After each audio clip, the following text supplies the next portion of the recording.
picture mo. Ayun, finally, makakapag-post na ako. Ayun. Thank you po. Hello mga B! For today's video nga po, alam nyo ba kung ilang taon na ako?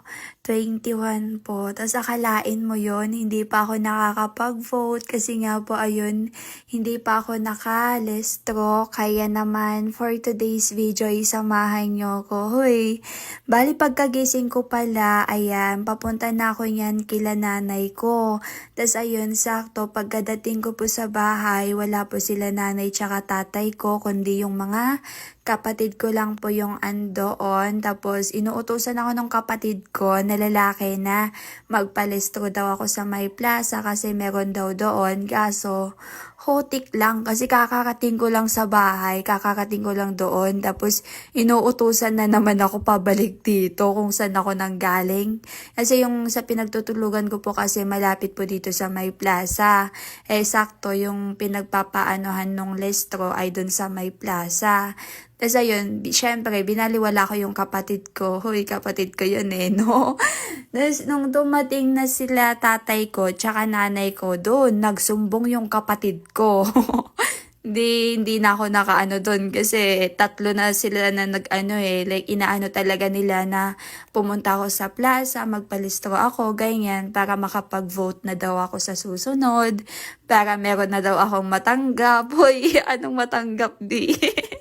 Hindi, kasi hindi pa talaga ako nakakapag-vote mga B. At ayun na nga, since andun na yung nanay tsaka tatay ko, wala akong choice kundi pumunta talaga dun sa may plaza. Pero kung ako yung masusunod, ayoko tinatamad ako. Hindi naman sa ayoko, sadyang tinatamad lang ako nun. Kasi nga, alam mo yun, kakakating ko lang doon. Tapos, na naman ako, babalik na naman ako doon sa may plaza. Di, medyo nakakaloka din yun mga B. Ang palinaw ng mata. Ay, liliit ang mata. Ano, tadak ko mata na. Ang baga ng passport na ni Pudra.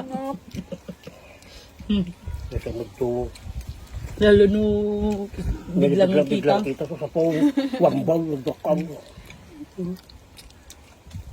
Malalaan na. Jotong makayat ko. Ni, nasamot, kabay mo kasarula. Habang kumakain nga po kami dito, abay, nakita lang nila na napasubo ako nung kalabasa. Hoy, pampalinaw ng mata. Tapos ayun, binanggit na nga yung mata ko. Hala, totoo ba? Malaki po ba talaga yung mata ko? Ang laki daw kasi ng mata ko no? Pa.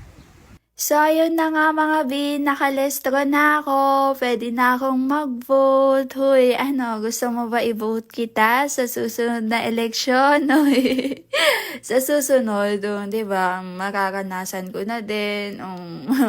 Kasi hindi ko pa na-try talaga kasi nga hindi pa ako nakalestro. Ganyan. Ngayon pa lang mga B. Kaya abangan nyo sa susunod na eleksyon. Ayan, makakapag-vote na ako. Finally, mararanasan ko na din. Uy, may matatanggap na din ako. Uy, charot lang. Baka mamaya no? No? Hi, mama. You want?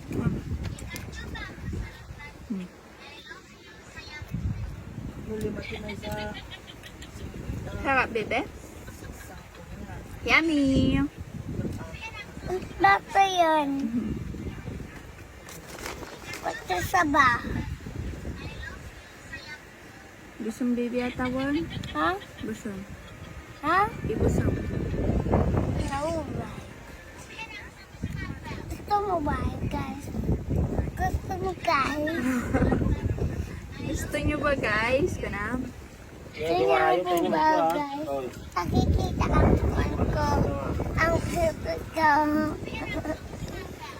Hello, guys. At sa mga part nga po na to, ayan, tamang kain na lang po muna ako dyan sa part na yan. Pero nagpabili pa ako dyan ng isaw. Kasi alam mo yun, natatakam ngay ako. Gusto ko yung may suka, tapos gusto ko yung isaw. Gusto ko yan mga bi, lalo na yung lutong-luto talaga, yung toasted, ganun. Ang sarap. Tapos ayun, habang nakain nga pa ako dito, biglang dumating yung mga bata, kaya binigyan na lang din ng pagkain para makalabas na at maya-maya napahiga ako. Tas ayan, kakain na naman mga bio. Ayan, meron tayong tinapay. Alam niyo ba, naano ako dito kasi habang kumakain ako, habang nagsisubo ako, inaano ako ng nanay ko, tignan nyo.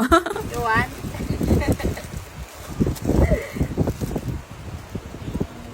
So baby, guys.